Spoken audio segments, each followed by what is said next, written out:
I would like to congratulate every member state on the 75th anniversary of the United Nations. बहुत बधाई देता हूं।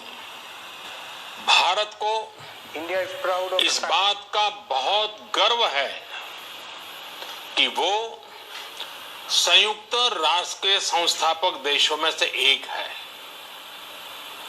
आज के इस ऐतिहासिक अवसर पर मैं आप सभी के सामने भारत के 130 करोड़ लोगों की भावनाएं इस वैश्विक मंच पर साझा करने आया हूं। अध्यक्ष महोदय, 1945 की दुनिया निश्चित तौर पर आज से बहुत अलग थी। पूरा वैश्विक माहौल, साधन, संसाधन, समस्याएं, समाधान सब कुछ भिन्न थे। ऐसे में विश्व कल्याण की भावना के साथ जिस संस्था का गठन हुआ, जिस स्वरूप में गठन हुआ, वो भी उस समय के हिसाब से ही था। आज हम एक बिल्कुल अलग दौर में हैं। 21वीं सदी में हमारे वर्तमान की, हमारे भविष्य की आवश्यकताएं और चुनौतियां अब कुछ और है। इसलिए आज पूरे विश्व समुदाय के सामने एक बहुत बड़ा सवाल है कि जिस संस्था का गठन तब की परिस्थितियों में हुआ था, उसका स्वरूप क्या आज भी प्रासंगिक है? सदी बदल जाए और हम न बदलें तो बदलाव लाने की ताकत भी कमजोर हो जाती है। अगर हम बीते 75 वर्षों में संयुक्त राष्ट्र की उपलब्धियों का मूल्यांकन करें तो अनेक उपलब्धियां दिखाई देती हैं, लेकिन इसके साथ ही अनेक ऐसे उदाहरण भी हैं जो संयुक्त राष्ट्र के सामने गंभीर आत्ममंथन की आवश्यकता खड़ी करते हैं।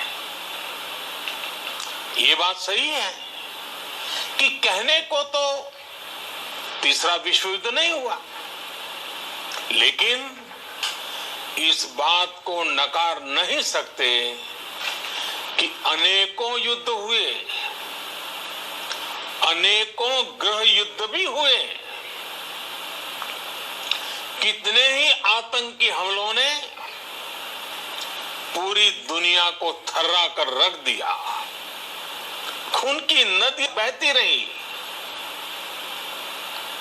इन युद्धों में, इन हमलों में जो मारे गए वो हमारी आपकी तरह इंसान ही थे। वो लाखों मासूम बच्चे जिन्हें दुनिया पर छा जाना था, वो दुनिया छोड़कर चले गए। कितने ही लोगों को अपने जीवन भर की पूंजी गंवानी पड़ी, अपने सपनों का घर छोड़ना पड़ा। उस समय और आज भी संयुक्त राष्ट्र के प्रयास क्या पर्याप्त थे? पिछले 8-9 महीने से पूरा विश्व कोरोना वैश्विक महामारी से संघर्ष कर रहा है।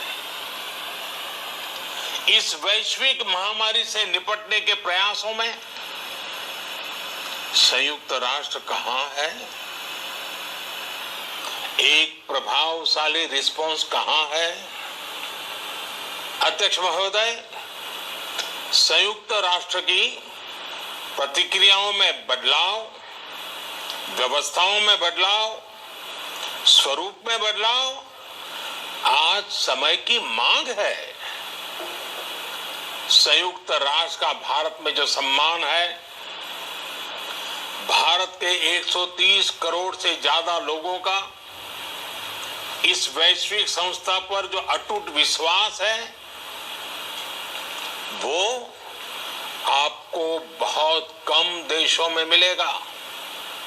लेकिन ये भी उतनी ही बड़ी सच्चाई है कि भारत के लोग संयुक्त राष्ट्र के रिफॉर्म को लेकर जो प्रोसेस चल रहा है, उसके पूरा होने का बहुत लंबे समय से इंतजार कर रहे हैं।